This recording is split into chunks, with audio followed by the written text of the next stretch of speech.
Secret Iran military base. Discovered. Missiles triggered. Right now, in the mountains of Iran, something has been built, hidden from the world, until satellites have caught it. And at the exact same moment, missiles are being armed, aircraft are sending emergency signal, and Washington is watching. What happens next could change everything. Welcome, everyone, to the Siege War. Now, before we go any further, if you've been with us for a while, you already know what to do. But if this is your first time here, let me ask you something. You know how, back in the day, if you wanted to know what was really happening in the world, you'd wait for the evening news, sit down, and trust the person on the screen to tell you the truth. That's what we're trying to be for you here. So if you believe that, if you want to keep getting the truth, straight, no noise, do us a small favor. Hit that subscribe button. It costs nothing. It takes 2 seconds. But it means everything to this channel continuing to grow. And one more thing, I'd love to know, where in the world are you watching from tonight? Drop it in the comments below. Now, let's get into it. It was August 22nd, and on that day, something changed. Analysts scanning fresh satellite images noticed activity in a remote part of Iran, in a region called Karaj. It is a rough, mountainous area, hard to reach, easy to defend, and that is exactly why the IRGC, Iran's most powerful military force, chose it. The images showed a new road, freshly built, cutting through the terrain. They showed tunnels, carved directly into the mountainside. And they showed a compound, one that experts believe leads to something much bigger underground, a hidden bunker system. This was not an old abandoned site. This was new, active, still under construction. For months, many had said the same thing. They said the IRGC was finished. They said Iran's military power had been crushed. But the evidence tells a different story. Just days earlier, on a Monday, the IRGC struck the UAE. Saudi Arabia continues to face relentless attacks from the Houthis. And behind the scenes, Russia and China have been quietly supplying Iran with new missile technology and new drone technology. So when this new base appeared on satellite imagery, it confirmed what many analysts feared. The IRGC is not gone. It is rebuilding. And it is doing so in secret. One thing is certain. If the United States ever returns to military strikes on Iran, this base will not be forgotten. It will be near the very top of the target list. Because right now, the world does not fully know what is being built inside those tunnels. Missiles, possibly? Long-range ballistic missiles that could threaten neighboring countries. Some believe there could even be facilities connected to enriched uranium. Nothing has been confirmed, but the location, the secrecy, the timing, all of it points to something serious. At the same time, tension in the skies over the region has been rising too. Within a short window of time, 2 separate U.S. military aircraft sent out emergency signals. One was an F-35 stealth fighter, flying near the UAE. The other, just a day earlier, was an American E-3 AWACS aircraft, a powerful surveillance plane, flying over the northern Persian Gulf. Both landed safely. There is no evidence either aircraft went down. But 2 emergency signals from 2 of the most advanced aircraft in the U.S. military within 24 to 48 hours in the same region, that is not something analysts can ignore. It raises a simple question. Why now? Why, at the exact moment a secret Iranian base is discovered, are American aircraft suddenly facing emergencies in the skies nearby? There may be no direct connection. But in a region already this tense, coincidences carry weight. Meanwhile, on the ground, the pressure continues from every direction. New footage has emerged showing a Houthi strike on a Saudi military tank. The missile hits directly on top of the tank's turret, and the vehicle is engulfed almost instantly. At the same time, new satellite images reveal serious damage at Saudi Arabia's Jazan oil refinery. The damage follows a Houthi drone strike from just days earlier on August 18th. Large oil storage tanks can be seen burning in the images, so while attention turns to this new secret base in Iran, the wider war is not slowing down. Saudi Arabia is being hit. Tanks are burning. Oil facilities are burning. And now, a hidden military site, built deep in the mountains, has just been exposed to the world. This is where the story truly begins, because what happens next depends on one simple thing. What is actually being built inside that base, and how will the world respond now that it knows? The skies over the Persian Gulf are never quiet, but this past week they became something more. They became a warning. Within a short span of time, 2 of the most advanced aircraft in the United States military found themselves in trouble. The first was an F-35 stealth fighter. Flying near the UAE, it suddenly sent out an emergency signal, the kind reserved only for the most serious situations in the air. Just a day before that, another aircraft did the same. This one was an E-3 AWACS, a massive surveillance plane, packed with radar systems, used to track everything happening in the skies for hundreds of miles around. It was flying over the northern Persian Gulf, right near the UAE, when it too sent out an emergency signal. Both planes landed safely. There is no confirmation that either aircraft was in real danger of going down. But that is not the point. The point is timing. Two of America's most sophisticated aircraft, two emergency signals, within 24 hours of each other, in the same tense region. At the exact moment, a secret Iranian military base was being uncovered. Analysts do not like coincidences like this, because in this part of the world, very little happens by accident. And while the world's attention turns to the skies, the ground war has not slowed down for even a single day. New footage has surfaced. It shows a direct Houthi strike on a Saudi military tank. The missile lands with precision, right on top of the turret. Within seconds, the tank is consumed. This is not old footage. This is recent. This is happening now. At the same time, new satellite images reveal something else. Damage at one of Saudi Arabia's most important oil facilities, the Jazan refinery. The images show large oil storage tanks burning. The cause? A Houthi drone strike, carried out just days earlier on August 18th. Oil, tanks, refineries, all targets, all hit.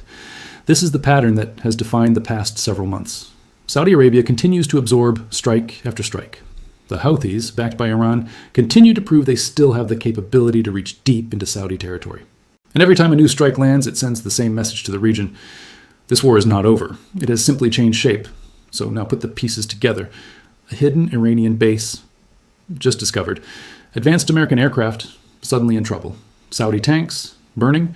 An oil refinery, on fire. All within the same tight window of time. None of these events on their own prove a coordinated plan. But together, they paint a picture. A region under pressure from multiple directions at once. A region where the smallest spark could set off something much larger. For the United States, the emergency signals from its aircraft serve as a quiet reminder. Even the most advanced military technology in the world is not immune to the dangers of operating in this airspace. For Saudi Arabia, the burning tanks and the damaged refinery serve as a harsher reminder still. The war being waged against it has not stopped, and shows no sign of stopping. And for Iran, the timing of it all may be no accident at all. A newly discovered base, a newly tense sky, a newly damaged allies' oil supply, each piece connected by nothing more than the same handful of days in August. The question now is simple. Is this escalation, or is this coincidence? For months, one belief had spread widely, that Iran's air defenses were finished, destroyed, wiped out, gone. But new footage released by Iran itself is now challenging that belief completely. The video shows something that many did not expect to see again so soon. Tyre-2 surface-to-air missiles, rolling out from their shelters, being armed, and being placed back into position. Frame by frame, the footage tells a story of return. Not surrender, not defeat. Return. So what exactly is this missile? The Tyre-2 is a mid-range, radar-guided, solid-fueled surface-to-air missile.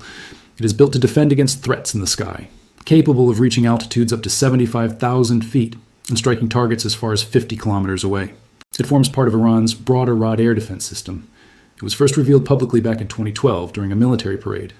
Analysts have long noted its design similarities to older Soviet missile technology, a sign of how Iran built much of its defense industry by studying and adapting systems from other nations. For years, this missile sat quietly as part of Iran's layered air defense network. Then came the war. During the intense strikes that followed, many of Iran's domestically built defenses, including its S-300 and S-400 systems, were destroyed or heavily damaged. For a while, it looked like Iran's sky had been left almost completely open, but that appears to have been only part of the story. Because, as the bombing intensified, it seems Iran made a choice. Rather than leave its remaining systems exposed, it hid them, moved them, concealed them, waited. And now, with the bombing paused, those same systems are being pulled back out, one by one. This explains something that had puzzled many observers. While it is true that Russia and China have been quietly supplying Iran with new drone and missile technology, that alone did not fully explain the pace of Iran's recovery. Now, a clearer picture is forming. Iran is not only receiving help from the outside, it is also reactivating what it managed to save from the inside. And Iran is not staying quiet about it either. A spokesperson for Iran's Ministry of Defense recently made a bold claim. He stated that weapons and defense equipment production inside the country has doubled over the past year. He acknowledged that some parts of the defense industry were indeed hit during the 12-day war. But he made it clear, production has not stopped. It has accelerated. This is a significant claim, because it suggests that even under direct military pressure, Iran's defense industry continued operating, and may now be stronger in certain areas than before the war began. For military analysts, this raises an important question. If Iran can rebuild its air defenses this quickly, what does that mean for any future conflict? It means any future strikes on Iranian soil will not be entering the same environment as before. The skies that were once left open are slowly closing again, missile by missile, shelter by shelter, video by video. This timing cannot be ignored. This same week, a secret IRGC base was discovered deep in the mountains. The same week, American aircraft sent out emergency signals near Iranian airspace. Now, the same week, Iran chooses to reveal that its air defenses are back online.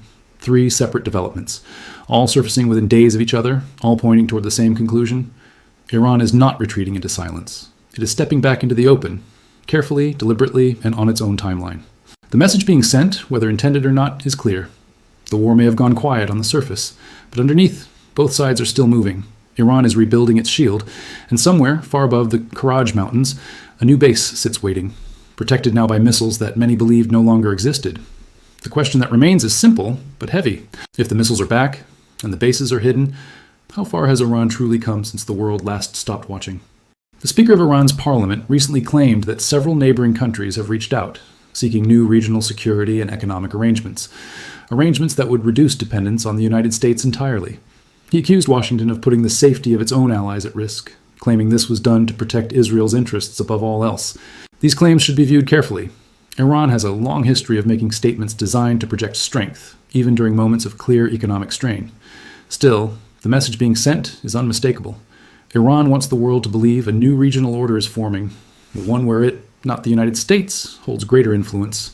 So where does this leave things as of August 22nd? A secret military base has been discovered in the mountains of Karaj.